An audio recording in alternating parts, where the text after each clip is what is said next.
Yeah, I should win just because you had the Timberwolves in the 8th seed. Vasilevsky's been playing really well, and the Lightning have a great offense. Yeah, it was a tremendous shot, and I've come to expect it from LeBron, who's become one of the clutchest players in NBA history as of recently. So I have him going off one night, but I think he's just going to get tired. So that's why the Nets winning in 5. I would say I wish the best for the Red Sox, but as a Yankees fan, that's really hard for me to do. The biggest addition to me is Jalen Brunson. Both teams that beat the Rangers are rebuilding faster than the Rangers. Why'd you have to name them? Like, seriously. Thanks, man. To me, those top 2 starters are Lucas Gaelito and Lance Flynn. Kaprizov and the rest of this crew. Jordan Greenway, who doesn't get enough props. He definitely is somebody who needs to be mentioned more. I definitely think it's going to be a great series, and I'm interested to see how much Kaprizov can impact the game as a rookie. How is Joe Burrow going to get the ball to them if his butt is already on the ground when he finally decides who to throw to? Aaron Rodgers is Aaron Rodgers, and that's all I have to say. He's still a top 5 quarterback in this league, and there's nothing really anyone can do about it. All I could think of was Dame. I don't think they will. If they don't have Anthony Davis, I'm saying it right now, if Anthony Davis is out for the playoffs, they don't make it out of the first round. And then I want to talk about the Fernando Tatis extension, because that really surprised me. Because he's so young. The Hurricanes just have too much. They're probably the most complete team this year, and I anticipate them winning. You know what this means, Bengals. Take the nice one. Do not let what happened to Andrew Luck happen to Joe Burrow. Clippers versus the Nets. Who would have thought 5 years ago that the Clippers and Nets would be facing in the finals? But I have the Sixers versus Jazz. Crazy. And for the fans at home, for the listeners at home. Hello, I'm Cy Mendenhall, and you're listening to Outsiders Opinions with Kevin and Austin. What's up, y'all? Welcome to our NFL Opinions of the Week for September 5th. This is our 3rd week with our new format. Make sure to let us know what you think about it in the comments. But let's start. This will be releasing on Thursday, and that night is Thursday Night Football, where my Cowboys face the mighty Buccaneers. And Austin, you pointed out this good stat, and I agree with you. We were talking about this just before. Tom Brady is undefeated against the Cowboys during his career, and that's not going to change, especially with Zach Martin being out. And I think a key thing is also Brandon Knight, the swing tackle, is also out because he's also in protocols. Yeah, so I definitely don't believe this is going to change. Even though we've seen some rocky starts to seasons by Tom Brady, his last 3 times that he lost week 1, he's made it to the championship. I think it was 2017, 2016, I believe. Nope. I think it was 2017 and then 18 and then 20. He lost his first game of the season, went to the Super Bowl, and he won 2 out of those 3. But I don't think he's going to start 0-1 like he has in recent seasons. I don't think the Cowboys are good enough defensively, and with their key offensive absences, I do think that's really going to hurt the ability for them to score. To beat the Buccaneers and their formidable defense, you're going to have to score. And because of the lack of defense that the Cowboys have right now, or at least my lack of trust in their defense, I do think this will be a not that close game. I could see it probably being a 2-touchdown game, maybe 10-point game. I could see 34-24 being realistic as Tom Brady doesn't get off to the hottest of starts. However, I don't think that's going to impact their record to start the season. So I am expecting a blowout. For the reasons I really don't trust this defense. There are some nice stars like Parsons, like Diggs, but it's still they're still developing. Also Jabril Cox, but with Jalen Smith and Leighton Vander Esch being the headliners at middle linebacker, I'm worried. And also, given how Dak is still recovering, we don't know about that shoulder. And then given Zach Martin's absence and just how good that defense is for the Bucs, and we don't know if Tyron Smith's going to be healthy. So you have Shaq Barrett coming off. And then Ndamukong Suh is going to do well against the guard. So you're not going to get the run game going. So I just want to ask, I know you have something first, but then I have a question. It would be like predictions, but we're not going to take points unless you want to. What do you have to say first? Yeah, so I know you have to play Dak, But with the absences they have on their line, especially Zach Martin, I would consider not playing him. We know he's not 100%, and going against the second best D line in football, that's tough for Dak in his first game back, while not fully healthy, while not without your, I would say, the second best guard in football. So that really is, it's a major absence, and I know you have to play him. Like, I'm not saying they're not going to or that they shouldn't, but I would at least consider not playing him so that he can survive to week 2. I think maybe if it's not looking good in the fourth quarter, like, yeah, we're not going to do it, then I'd pull him. But I'm going to let him start. But it could totally blow us away. And then, so you said second is number 1 Quentin Nelson, the guard? Yeah. Okay. Yeah, I would probably have Quentin Nelson 1. Okay, I can see that because Martin has not been healthy he missed 10 games. He didn't play 10 games, I'm pretty sure. I think he missed. Yeah, 10 games. he's been out with injuries a lot lately. I know Quentin's not out week 1, even though he was hurt, right? I'm pretty sure Quentin got back by week 1. I'm pretty I'm sure he's back, 99% and so is sure. Carson Wentz.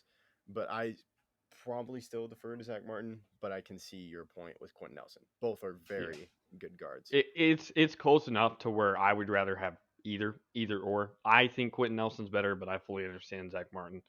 Both are so good that the difference is really non-existent. It's just up to opinion at that point. Yeah, now my question. We can do points if you want. Let's just guess how many offensive yards, passing and rushing, the Bucs offense has against the Cowboys defense.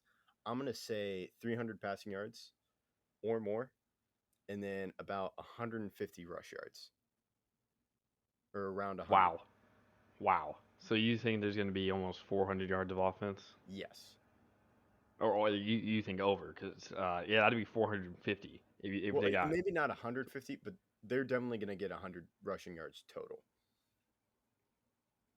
I would probably go 270 passing yards, and then probably like 110 rushing yards. I think they will get over 100 rushing yards. However, Leonard Fournette and Ronald Jones haven't been performing their best during the regular season as of late. I know during the postseason, Leonard Fournette was amazing, and Ronald Jones had his moments too. I'm not as confident in the running back core this season during the regular season, but with Mike Evans, Chris Godwin, and this entire Bucs offense, I would not be surprised if they put up at least 270 passing yards. And a big reason why I don't necessarily think they're going to get 300 is because I don't know that Tom Brady plays the whole game. If it is a blowout, as you say it may, he could be pulled like he was against the Lions. So we'll see what happens. But if they get off to a really fast start and they're up 21-0 at halftime, well, I mean, they were up 28-0 against the Lions. They just pulled them. They knew they were going to win. And I could see Blaine Gabbert getting the lion's share of snaps in the second half of that happens. Not Kyle Trask? Blaine Gabbert? Is Blaine Gabbert still? He's still on the team, right? I think he's still on the team, and I'm pretty sure.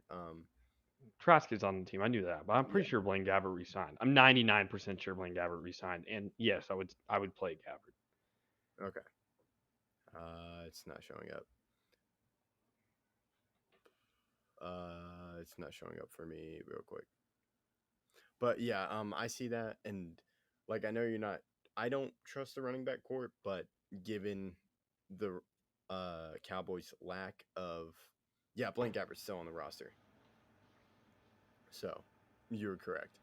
I just didn't know of Kyle Trask, but maybe they play both. You never know. Could be. So I just think, given how bad they also Cowboys lost Neville Gallimore, so in their linebacking court, unless they play Jabril Cox and Micah Parsons, you're going to have a little bit of Jalen Smith and a little bit of Leighton Vander Esch. The person I'm more concerned with is Jalen Smith, so that's why I think they do really well in the run game, just given how bad the Cowboys defense is. What else do you have to say before we move on? So I think they have to play both, just because of the money they put into both. I could see Micah Parsons or possibly replacing Jalen Smith, and I would prefer that. I think Leighton Vander Esch is better than Jalen Smith, so I'd be fine with Parsons and Vander Esch. However, Jalen Smith has really taken a big step back since his first couple seasons. So if he doesn't rebound early this year, we could see him be traded, or even cut for that matter. So we'll see what happens. I don't think anyone's trading for Jalen Smith because I heard rumors the Cowboys were trying to trade him on draft night and no one was biting because of the contract. I'm worried about Leighton Vander Esch because of the injury history in his past. So, which was the thing coming out of college, they were worried about his injuries. But I think now we can move on to ranking each division worst to best. So we will start with the worst team. I'll let you put your list first, or say your list. Okay, so yeah, this is based on wins. What will we predict wins next year? Which division will have the most wins? That's how I did mine. I thought I explained that more to you, but if you need to change up your order while I talk, you can do so. So we're doing it by wins. That we're doing it not based on opinion. We're doing, well, I guess it's opinion. Our prediction on which divisions will get the least amount of wins goes first. So that's the worst division by record. So I think the worst division will be the AFC South. This is a division with the Texans, Jaguars, Colts, Titans. I believe that division will have the least amount of wins, and I think that will be tanked by the fact that Travis Etienne and others are out for the Jaguars. I don't think the Jaguars win more than 3 games this year, uh, especially if Trevor Lawrence gets hurt. I mean, we could see it near 0. So uh, the Texans with Tyrod Taylor, I do believe, are better. I would be surprised if they lose more than 12 games. I think they'll win 5 at least. Tyrod Taylor is a quality veteran quarterback that I believe should get his chances of starting QB, and he will be QB1 week 1. So I like him getting at least 5 wins, going 5-12. But then the Titans and Colts, I think, are going to be hurting each other. I think they both win against each other and both lose against each other. So I could see those teams winning 10 games each. However, I'm not that confident that, especially with Ryan Tannehill's status and his history with injuries, and then Carson Wentz, his history with injuries, especially if injuries come into the play with the quarterbacks, I could see them being the worst team. I mean, not worst team, worst division as a whole with wins. My second, aka second to last, is the NFC North. I think the Lions win about 3 games or 2 games this year. I could see the Vikings, especially with Kirk Cousins if he gets hurt, could win 5 games. I mean, the Vikings need Adam Thielen and Justin Jefferson, who are both questionable for week 1, to be healthy for them to have a chance. Irv Smith, their starting tight end, is out for the season. So they're having a lot of issues, and then we saw their defense last year tanked. Their O-line is not getting much better. I'm worried about this team. The Bears, it's hit or miss with them. I think the Packers are the 1 seed. I think they go 13-4 and win the 1 seed. And that's the only reason why they're not below the AFC South. Now you go NFC East is next. This is because I think all the teams are going to be around the same record, with Washington probably winning 10 games, and then the Giants or Cowboys are really fine for that second. I obviously have Cowboys second, getting into the playoffs with 9 wins. Then probably 8 for the Giants and 7 for the Eagles. I mean, I really think all those teams are really close together, so I could see that happening. Next is the AFC East. They really concern me. The Jets still, they need better protection for their QB. Mekhi Becton should be coming into his own as a tackle for them. Their defense is getting better with a great defensive head coach. However, I don't know if that's enough to push them over the edge. I think the addition of Mac Jones as a starter for the Patriots, I do think tanks them a little bit, probably 2 wins off of where I probably predicted them, as I did predict them as a playoff team, but now I'm that's kind of suspect to me. I do believe that the Bills make the playoffs and the Dolphins could, so they're above the teams below them, but the teams all above them, the second half of this list, 4 through 1, I do think that they're premier divisions in the league, divisions that probably should get more than 1 team in. Next is NFC South. I really think the Saints have a chance in the playoffs this year, to make the playoffs this year. Jameis Winston, I do think, is being underrated. I don't really think there's a bad team in this division. I know most would consider the Falcons that, but I really don't. Their offense, especially with the additions of Kyle Pitts and Mike Davis, I think will be a premier offense in this league. Matt Ryan has not taken a step back yet, and I don't think he will this year. And while the defense is bad, I think they'll win against the teams they should win against. Obviously, the Bucks and Panthers. I really think the Panthers are going to do good this season, and as long as Christian McCaffrey stays healthy, I really see that as being the case. And then the Bucks, I think they get the second seed or third seed in the conference, probably third seed, uh, winning probably 11 or 12 games and getting themselves there. Next is the AFC West. I really like the Chargers. I really think the Chargers are going to contend for the one seed with the Chiefs. However, I don't think they get that. Um, the consistency of their offense should be high. I'm just a little bit worried about their defense. That really was the issue last year. After they traded Casey Hayward and they've had injuries otherwise, their defense needs to stay healthy for them to have a chance. But Mike Williams, Austin Eckler, and Keenan Allen with Justin Herbert, I really like that offense, and I really think it could be very good. Obviously, the Chiefs, I have them as a 2 seed. However, I still think they could win 14 games, and that really will carry this division. The Raiders, I don't think are that bad, and the Broncos, I don't think are that bad, and so they'll get around 6 to 7 wins each. Next, I have the AFC North, the best division in the AFC. I really like the Steelers, even though that they have Ben Roethlisberger still in the QB position. Their defense is formidable, and I still think will be a top 5 in this league this year. The Browns are obviously getting better. Same with I'm worried about the Ravens, but I probably would have them in the playoffs now that I have the Patriots missing. And then obviously the Bengals, I don't think are going to be as bad as some expect. And then the best division I have is the NFC West. I think the Seattle Seahawks will be good. The Rams, I think, will be amazing. Um, Obviously, the Cardinals, they added AJ Green, they added JJ Watt. We'll see how that works out. I'm a little suspect about that, but I do think it could work out. And then there's obviously the 49ers, who I think will also be good, especially if Jimmy Garoppolo can stay healthy and if he's as good as he was back in 2019. Okay. I made just a few quick changes because I did it ranking the strongest team in the division versus like other teams, if that makes sense. But I changed to the wins. So I agree with you with the AFC South. They're they're the worst team just because they're pretty top heavy with the Colts and Titans.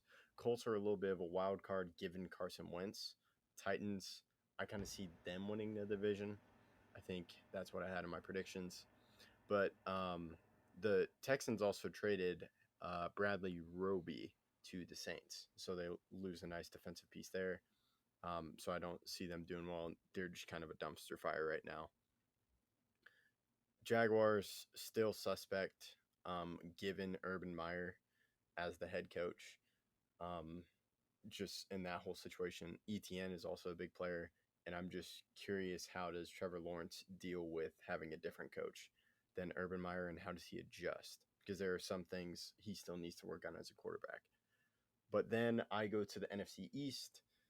I do agree with you, Washington winning. Everyone else is kind of a wild card, but I don't see a lot happening. Eagles, I think, are going to be really bad. Giants could do well if Daniel Jones, because they have great playmakers, and if Saquon stays healthy, they could be a very good team. They could be a good team, and everyone in the NFC East is going to be in. No one is in that division is going to be out of the division title like it was last year. So 6, I have the AFC West. The wild cards of the Broncos and the Raiders, that could push them up the list if they get a lot of wins. I see the Chargers taking a step back on offense, but taking a step forward on defense. So you and I kind of disagree on that because of their new head coach, who's the defensive coordinator, Brandon Staley. He, I think, will elevate this defense, but it hurts Herbert and that offense because Herbert is still a developing quarterback and he's learning an entirely new system this year. And they're getting a lot of players back, like Bosa, James, and then I think there was someone else who got injured last year. Am I forgetting someone? Or may have been Bosa and just James. I think so. 2 great playmakers, so I think Brandon Staley getting them back will elevate this defense, but their offense takes a step back. Did Melvin Ingram get hurt? Yes, I think that's the other person I was thinking of. So that's why I'm at 6. Then at number 5, I have the NFC North. I thought you were going to be upset with me with having him this low. But then you said what you said, which surprised me. Yeah, the Lions are very questionable with Dan Campbell. As he's a very quotable man. But I don't know if those quotes do not reflect highly on him as a head coach. I think the Vikings do well. I think Thielen takes a step back, but Jefferson does really well, and their defense will do well. And then the Bears are a bit of a wild card, but I think their wins are uplifted by the Packers, even though I don't have them getting number 1. Then I have the NFC South. As I mentioned in our predictions video, I am really high on the Bucs. I think they're just going to go on a tear. It's their second year. All starters are back. And I don't see Tom Brady slowing down to Father Time this season.